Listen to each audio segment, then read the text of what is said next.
Welcome to the channel, Ahilan here, and in today's video, we're going to be talking about keywords.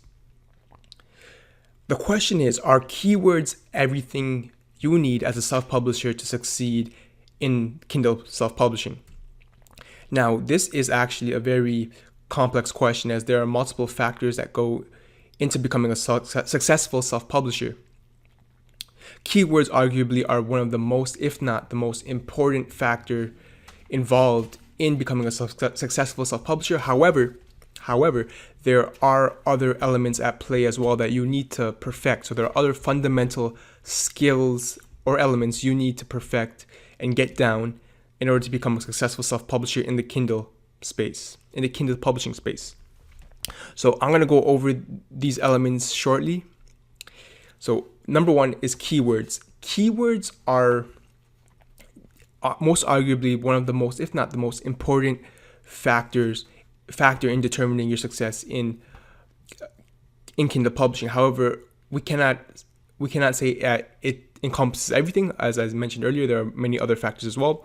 But keywords are basically search queries that lead customers to your product or books, right? So you figure out keywords that people are actively looking for on the Amazon search engine, as we can see over here, and from there we use those keywords to find customers to buy our products.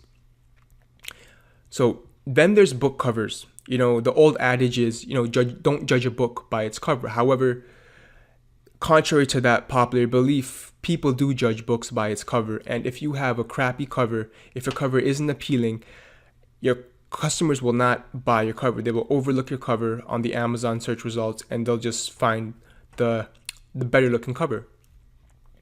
So Amazon marketing services. I've talked about this before and I definitely will need to make another video on this separately. But Amazon marketing services is basically advertising on Amazon. So Amazon has its own marketing platform. And now Amazon has changed over the few years drastically actually. And the days of organically ranking are slowly fading away, and now Amazon has monetized its marketing. So now you have to bid for keywords, right? You have to bid to have front row exposure for your books. So again, that has changed. When before it solely depended on reviews and that's all you really needed to rank in the Amazon search engine. But now it's becoming more of a buying your online real estate or buying your stake in the market share on Amazon to get front row exposure to have the best chance and opportunity for customers to buy your books. And then there's reviews. So reviews serve as social proof. Obviously, a customer is going to buy a book with 10 reviews versus a book that has no reviews, right? Reviews serve as social proof. So that's another element that you need to keep into consideration when self-publishing on Amazon.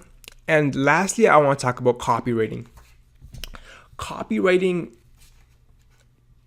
I've done a video on this before. You can check it out on my channel. Copywriting, as I put it, is a gatekeeper between you and your money. It's a gatekeeper between your customer departing from their money. So the customer giving you their money and ultimately you making that sale.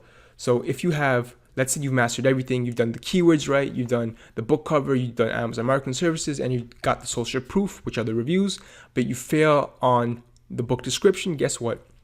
You just potentially lost the sale. Because again, as I said before, book cover description, or copywriting, I should say, is the gatekeeper between you making a sale and you not making a sale. So if you have a crappy book cover description, you're not going to be successful because customers will land on your page. Maybe you've caught their attention, but guess what? Your sales page sucks. It doesn't sell to them. So these are the 5 fundamental elements you need to become a successful self-publisher. So you want to keep this into consideration when you're publishing. And to say keywords are fundamentally everything you need is not an accurate statement. There are a number of factors involved, which I just went over. So that's what you need to do to become a successful self-publisher. And you can check my other videos out, as I've mentioned before. They go over the other aspects of publishing and the things you need to do to become a successful self-publisher in the Kindle space, in the Kindle self-publishing space. So that's going to be all for this video. I hope you found it insightful. If you have, please like, subscribe, and share. And thanks for watching. I'll see you in the next video.